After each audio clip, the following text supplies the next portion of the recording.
আজকে আমার সকালে ফোন করে হেডমাস্টারের কাজ যাইতাম, আমি কোনো যাইতাম আমার কো মহাদেব দিকে ফার যায় না, একটা সিঁড়ি আছে সিঁড়িটা গিয়া কর। এরপর আর দেরি না করে কামাই বসছি, আয়া দেই সিঁড়ি শাটারিং আগে করে রাখছে, আমরা শুধু ফাড়াইছে রড বানতাম বিল্লা। শাটারিং তো কইরা গেছে বালা কথা, কিন্তু ফোল্ডিং তো মারছে না, আমরা ফুটকি মাত্র রাখিয়া গেছে ফোল্ডিংটি।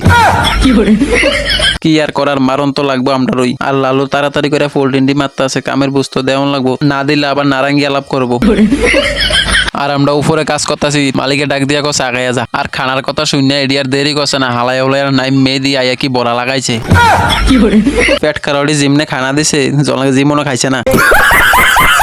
আর সবাই চাটা খাইয়ে উঠতে কাজও লাগিয়ে গেছে গা। আর উপরে উঠতে দেয় এটি শরীরটি একটারও চলে না, পর উগান না খানা খাইলে এরকম ওই শরীর করতে চলবো। আর আরেকটা দিয়ে কাজ না করে কি জানি চিন্তা করতেছে, ফুটকি মেরে টেয়ারে নিতে আছে। আর লালু আমার তার দুঃখের কথা কইতেছে, জীবনে অনেক টাকা কামাই করলাম কিন্তু একটা মাইয়া পাইলাম না। আর শয়তানি করতে করতে সিঁড়ি অর্ধেক বান্ধ হয়ে গেছে গা। আমরা কালুর কই ফাইজলামি না করে ফটাফট করে বান্ধে, এতে দিয়ে মজ্জালি মতো ঢুলে। আর সিঁড়ি বান্ধা আজকাল লেগা শেষ হয়ে গেছে গা, কালকা রাইজার মাইজার লাগাইয়া ডালাই দিলাম। আজকাল লেগা কাম তো শেষ, সিঁড়ি সিলা ফিলা লাগাই দিছে, বাড়ির চল। এটি কই বাড়ির যা কিতা করবি, আমার এক সান টান করে এটি ঘুরতে যাইবো বলে। এটি কই ঘুরতে তো যাইতি না, সুন্দরীর লোক দেয়া করতে যাইবি। ইডি যে উপরে হেডে হেডে লাগাইছে, চাঁদের উপরে তো নাইমে আই বসছি। আইয়া দিয়ে কাম শেষ না হইতে আমার আগে আতফারফা দিয়ে রেডি হইতেছে। কি আর করার, আমিও আতফারফা দিয়া বাড়ির জায়গা। আজকে ব্লকটা দূরই, এখন বাড়ির যামুগা।